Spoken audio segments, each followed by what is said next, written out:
আসসালামু আলাইকুম, সবাই কেমন আছেন? আজকে দেখাবো গ্রামে কিভাবে দেখুন মাটির চুলাতে হচ্ছে একদম ঘরোয়াভাবে কিভাবে হচ্ছে মুড়িটা ভাজে।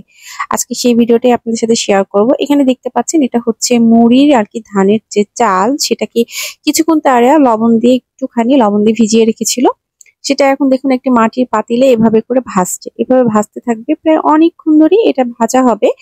ভাজতে ভাজতে এক পর্যায়ে তারা আর কি বুঝতে পারবে যে এটা হচ্ছে আর কি কখন মুড়ি আর কি তৈরি করার জন্য উপযুক্ত হবে। যাই হোক, ভিডিওটা আপনারা দেখতে থাকুন, দেখতে থাকলে বুঝতে পারবেন অ্যাকচুয়ালি। এখন হচ্ছে এটা হচ্ছে মুড়ির জন্য দেখুন চালগুলো এইভাবে ভাজতেছে। আমাদের এলাকায় এভাবেই আসলে মুড়িটা ভাজা হয়, তাই আমি চটপট ভিডিও করে নিলাম আপনাদের সাথে শেয়ার করার জন্য। ভিডিওটি কেমন লাগলো অবশ্যই কমেন্ট সেকশনে আপনারা জানাবেন, এবং আপনাদের এলাকায় কেমন করে মুড়িটা আর কি ভাজে তারা একদম ঘরোয়া পদ্ধতিতে মাটির চুলায়, যেটা আগের যুগে করা হতো সেই পদ্ধতিটাই আজকে আপনাদের সাথে শেয়ার করছি, এবং দেখতে থাকুন। এই যে দেখুন তারা হচ্ছে চালটা ভাজতে ভাজতে দেখুন একটুখানি চালটা বেশি ড্রাই হয়ে গেছিল, যার জন্য সে সামান্য একটু পানিও এর মধ্যে দিল। আর এদিকে দেখুন আরেকটা পাতিলে বালু নিয়েছে, দেখুন আবার একটু ভিজিয়ে নিল, কারণ হচ্ছে চালটা আসলে ভাজা হয়নি, আরো কিছুক্ষণ ভাজতে হবে। এটা আসলে আমরা এতটা বুঝতে পারবো না, আসলে যারা এক্সপার্ট যারা মুড়ি আর কি ভাজে তারাই বলতে পারবে। এগুলো হচ্ছে গ্রামের মা চাচিরা অনেক আগের দেখা যাচ্ছে, আগের যারা তারাই আর কি করেছিল তারা আর কি ভালো বলতে পারবে। যাই হোক, আমি আর কি চটজলদি এই ইন্টারেস্টিং ভিডিওটা করে নিলাম শুধুমাত্র আপনাদেরকে দেখানোর জন্য এবং শেয়ার করার জন্য। দেখতে থাকুন। এই যে দেখুন চালটা আর কি তারা ভাজতেছে, ভাজতে ভাজতে বললো যে অনেকটা আর কি চালের কালারটাও কিছুটা চেঞ্জ হয়ে আসবে, তারপর আর কি এটা মুড়ি ভাজার জন্য আর কি উপযুক্ত হবে। এই যে দেখুন অনবরত কিন্তু নাড়তে আছে, আর চুলায় কিন্তু দেখুন জালও কিন্তু যথেষ্ট পরিমাণ। আর পাশে আরেকটা মাটির পাতিলে এটা থেকে হচ্ছে বালু দিয়েছে, আর এদিকে দেখুন চালটা ভাজতেই আছে ভাজতেই আছে। আমি আপনাদের কাছে কিন্তু কোনো প্রকার স্কিপ করিনি আর কি, ভিডিওটা আমি আপনাদের কাছে দেখাচ্ছি তারা কিভাবে আর কি ভাজছে, সেটাই আজকে শেয়ার করছি। এই যে দেখুন অনবরত কিন্তু নাড়তেই আছে, এটা কিন্তু খুব একটা সহজ না, ভালোই কিন্তু কষ্টের, এত সহজেই কিন্তু আসলে হয় না, তাই না? আসলে যারা এক্সপার্ট তাদের কাছে ব্যাপারটা ইজি, বাট আমরা আসলে যারা জানি না বা প্রথম দেখতেছি আমাদের কাছে মনে হবে যে ব্যাপারটা অনেক কষ্টের, কিন্তু খুব ইজিলি কিন্তু দেখুন এভাবে হচ্ছে তারা গ্রাম বাংলার মানুষ এভাবে আছে ঘরোয়া পদ্ধতিতে বাসায় আর কি বাড়িতে মুড়ি বানিয়ে থাকে। এটা অনেকটাই স্বাস্থ্যসম্মত, এই জন্যই তারা আর কি এই পদ্ধতিতে মুড়ি তৈরি করে।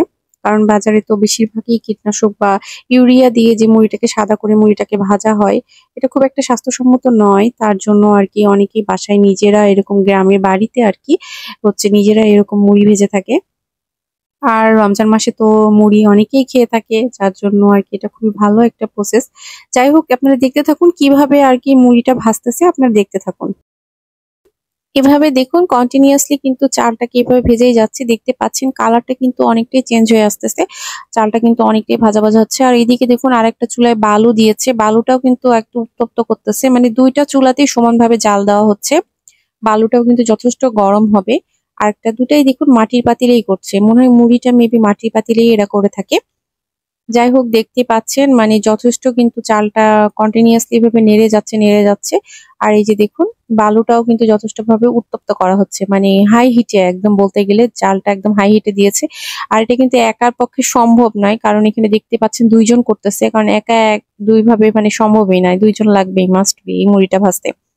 দেখতে পাচ্ছেন এই যে বালুটাও এদিকে যথেষ্ট গরম হয়ে আসতেছে, আর এদিকে চালটা প্রায় হয়ে আসতেছে। চালটা দেখুন একদম ভাজা ভাজা করছে, কিছুটা দেখুন কালারটাও কিন্তু কিছুটা চেঞ্জ হয়ে আসছে, বোঝা যাচ্ছে, কিন্তু আমার ক্যামেরাতে খুব একটা বুঝতে পারবেন কিনা জানি না, কিন্তু তারপরে দেখুন অনেকটা হালকা একটু লাল লাল কালার চলে আসছে আজকে আর কি, ব্রাউন কালার বলতে পারেন। আর দেখুন চালগুলো দেখুন কেমন যেন ফুটে যাচ্ছে, আমরা যে বাসায় যেমন চাল ভাজলে একটু ফুটি না, ঠিক এরকম হয়ে আসছে অনেকগুলো, দেখতে পাচ্ছেন।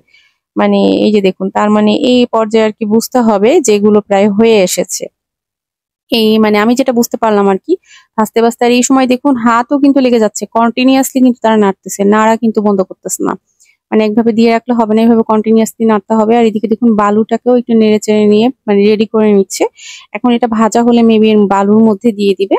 যাই হোক, আপনারা দেখতে থাকুন কিভাবে আর কি গ্রামীণ পদ্ধতিতে বা গ্রাম বাংলার মানুষ কিভাবে ঘরোয়া ভাবে মুড়ি ভেজে থাকে, কোনো মেশিন ছাড়া আর কি হাতে কিভাবে আর কি মুড়ি ভাজে। এই দেখুন চালটা হয়ে গেছে, আর দেখুন বালুর জালটাও বাড়িয়ে দিয়েছে, আর এই যে দেখুন চালটা আর কি সম্পূর্ণ এর মধ্যে ঢেলে দিল। এখন দেখুন এটাকে হচ্ছে জাস্ট দেখুন কিভাবে কি টেকনিকে এটাকে ঘুরাবে। এই যে দেখুন বালুর মধ্যে দিয়ে দিল, এই যে এর মধ্যে দেখুন এখন মুড়িগুলো সম্পূর্ণভাবে দেখুন এই যে ফুটে যায় চালগুলো থেকে একদম মুড়ি হয়ে গেল। আর এইদিকে দেখুন, এদিকে একটা চালনি রেখেছে, চালনিতে হচ্ছে জাস্ট হচ্ছে এটা দিয়ে নিচে বালুগুলো পড়ে যাবে, উপরে হচ্ছে মুড়িগুলো থাকবে। আর এই যে দেখুন, ওইটাও কন্টিনিউয়াসলি কিন্তু নাড়তে হবে। এটা কিন্তু খুব দ্রুত করতে হয়, না হলে কিন্তু মুড়ি পুড়ে যায়। দেখতে পাচ্ছেন কত সুন্দর মুড়ি হয়েছে, একদম ফ্রেশ।